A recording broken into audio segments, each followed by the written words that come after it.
Dobro jutro. Dobro jutro, budimo Srbiju. Imali smo vremena da se naradimo ove nedelje, kako to već u Srbiji biva.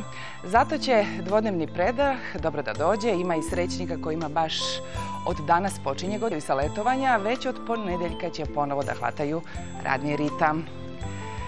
I neće biti lako da se radi u gradu jer ponovo počinje tropski talas vrućina u Srbiji.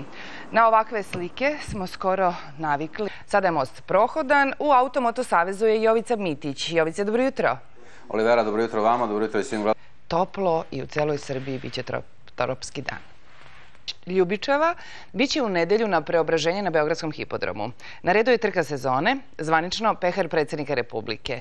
Za 77 godina od prve održane, ona je proživala sve što i mi. Sa svakom novom vlašću menjala je i ilustrova otprilike. Ali ono što je zanimljivo za vas, vi ćete, odnosno počeli ste u Kamengradu da radite mozaike. Kako kvadratni vremen? Za metar kvadratni treba oko mesec